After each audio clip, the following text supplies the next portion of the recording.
देशव्यापी संगठन का निर्माण किए बगैर उनके किसी भी समस्या का समाधान नहीं हो सकता। एक बहस। साथियों, ये दो विषय रखे गए हैं। इस दो विषय के ऊपर में मेरा जो निजी अनुभव है आंदोलन करते हुए, उस संदर्भ में मैं प्रकाश डालना चाहूंगा कि भारत देश में जितने भी जो ईसाई धर्म को मानने वाले साथी लोग हैं, अभी आरएसएस के द्वारा, भारतीय जनता पार्टी के द्वारा, विश्व हिंदू परिषद के द्वारा उनके प्रति घृणा अभियान चलाया जा रहा है और बहुत सारे पास्टर लोगों को प्रताड़ना करने का काम कर रहा है, उन्हें मारने का काम कर रहा है, काफी सारे चर्चेस को गिराने का काम कर रहा है, काफी सारे चर्चेस के अंदर में घुसकर विश्वासियों को, पास्टर लोगों को प्रताड़ित करने का काम चल रहा है। तो समय समय पे भारत देश में हिंदू मुस्लिम की और समय समय पे हिंदू ईसाई का मामला प्रतिक्रिया पैदा करने के लिए बार बार बड़े पैमाने में किया जा रहा है। साथियों, तो इसके पीछे के कारण को समझे बगैर भारत देश में ईसाइयों के ऊपर हो रहे अन्याय अत्याचार को रोका नहीं जा सकता। अभी मैं छत्तीसगढ़ का रहने वाला हूं, जशपुर जिला का, और बड़े पैमाने में वहां पे आंदोलन चल रहा है ईसाइयों का। उस संदर्भ में मैं कुछ बातें आप लोगों को बताना चाहता हूं। पिछले समय में डिलिस्टिंग का आंदोलन हुआ। डिलिस्टिंग के विरोध में संख्या लाखों से हजारों से लाखों की संख्या में बड़ी आबादी में लोग जुटे वहां पे, और ऐसा लग रहा था कि ये जो ईसाई लोग हैं इस आंदोलन में सफलता को हासिल कर लेगा। और अभी हाल फिलहाल में ही वहां पे ईसाई न्याय यात्रा निकाला गया। वहां पे भी हजारों लाखों की बड़ी आबादी, बहुत बड़ा संख्या, और ऐसा लग रहा था कि इस बार ये जो आबादी है, ये जो समुदाय है, ये उस मकसद को हासिल कर लेगा जिस मकसद को पाने के लिए वो घर से निकल चुके हैं। लेकिन यहाँ पे मामला क्या होता है? देखने में हजारों लाखों की भीड़ है, लेकिन वहां पे जो भीड़ है वो एक धर्म विशेष को मानने वाला महज जो भीड़ है, वहां पे दांव पेच नहीं है, वहां पे नेतृत्व नहीं है।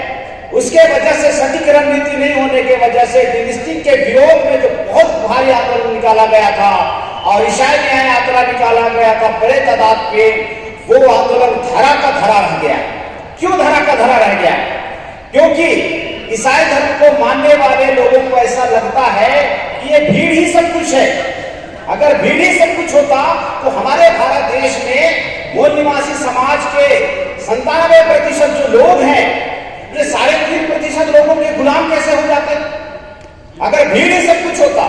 और हम कई दफे वहां के नेतृत्वकर्ता लोगों के साथ में हम लोग पैचअप दिखाने का काम करने का प्रयास किए, और वहां पे समस्या क्या होने लगा?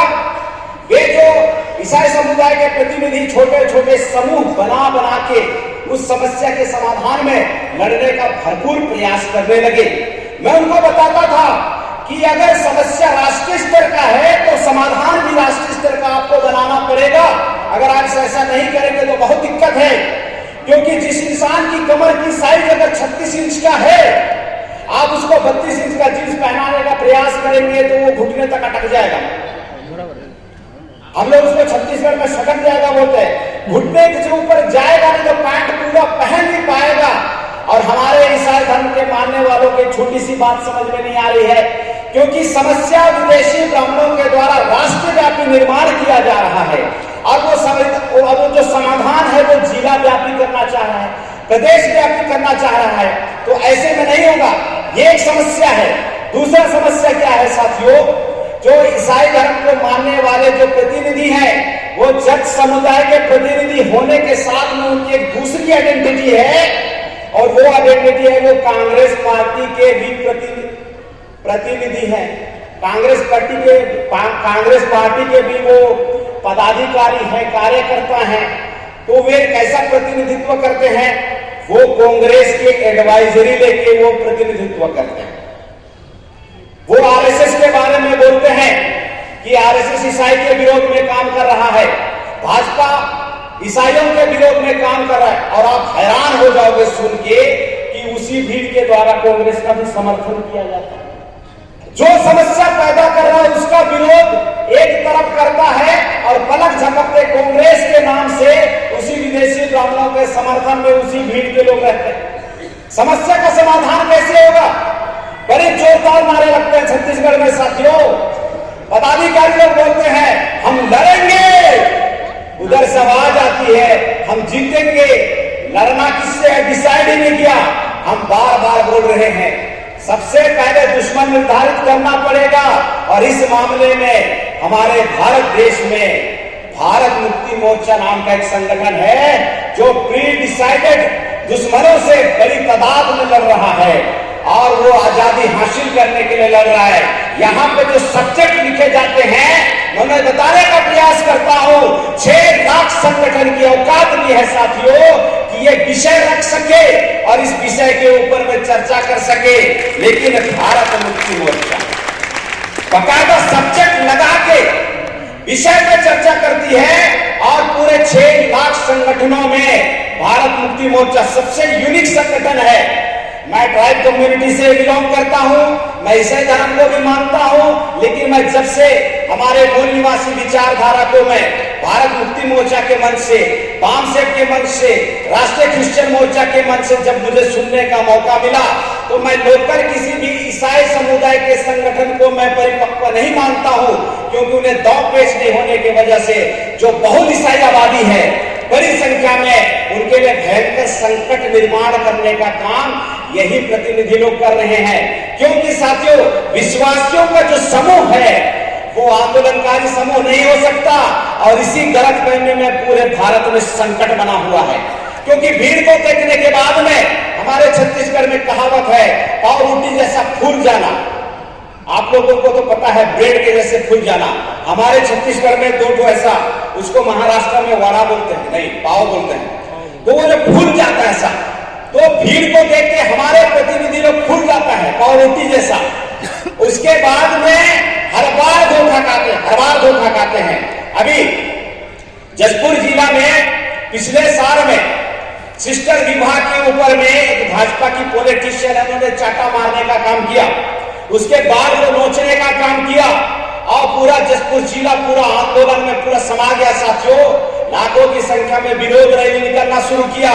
लोग उस घटना का जिक्र कर रहा है, लेकिन घटना पैदा करने वाले का जिक्र बिल्कुल नहीं कर रहा है। भीड़ के लोगों को पता ही नहीं कि आंदोलन को कैसे लड़ा जाए, कैसे हासिल किया जाए। मुझे बोलने का मौका दिया गया और मैंने वहां पे बोला कि विदेशी ब्राह्मणों का जो भारतीय जनता पार्टी है वो प्रतिक्रिया से जशपुर जिला में छत्तीसगढ़ में साथियों हिंदू ईसाई का मामला खड़ा करना चाह रहा है। इसलिए विदेशी ब्राह्मण जो डीएनए के आधार पे विदेशी हैं, सबसे पहले उनको यहां से खदेड़ने की जरूरत है। मैंने ऐसे मंच में बोला और जो भीड़ था वो पूरा सन्नाटा। ये बोल क्या रहा है? अभी माननीय अरविंद कच्छप साहब ने कहा कि बार बार पास्टरों ने विरोध में जब आरएसएस के लोग मारने पीटने का काम करते थे, हम लोग 6000 लगभग हमारे समर्थकों को खड़ा करके बीच सड़क में हमने नारा लगाया था साथियों, सबसे बड़ा आतंकवाद ब्राह्मणवाद, ब्राह्मणवाद। तो हमारे जो समर्थक लोग जो बहुत सारे मेच्योर नहीं थे साहब, वो आवाज ही नहीं लगाते। हम इधर बोल रहे हैं सबसे बड़ा आतंकवाद ब्राह्मणवाद, ब्राह्मणवाद। सामने वाला चुपचाप। मैंने पलटा और बोला जब तक यदि बोलोगे रैली उधर आगे नहीं जाएगा। और हौसला भरे साथियों, उसके बाद में फिर आवाज आई सबसे बड़ा आतंकवाद ब्राह्मणवाद, ब्राह्मणवाद के नारे से अंबिकापुर का जो शहर गूंज गया और जितने भी ब्राह्मण जो वहां पे पुलिस विभाग में अधीक्षक थे, टीआई थे और भी बहुत सारे यहाँ पे एसआई लोग थे साथियों, अपना नेम प्लेट जिसमें शर्मा, वर्मा, बनर्जी, चटर्जी लिखा हुआ था नेम प्लेट में से पलट दिए। तो साथियों मैं ये बताना चाह रहा हूं तमाम हमारे भारत देश के ईसाइयों को कि अगर आपको मुक्ति चाहिए तो राष्ट्रीय क्रिश्चियन मोर्चा को ज्वाइन किए बगैर, राष्ट्रीय क्रिश्चियन मोर्चा के नेतृत्व में काम किए बगैर आप मुक्ति नहीं हासिल कर सकते। क्योंकि विदेशी ब्राह्मणों का जो चरित्र है साथियों वो षड्यंत्रकारी चरित्र है और उस षड्यंत्रकारी चरित्र का एंटीडोट वामन मेश्राम साहब है। इसलिए मंच से मैं तमाम ईसाइयों को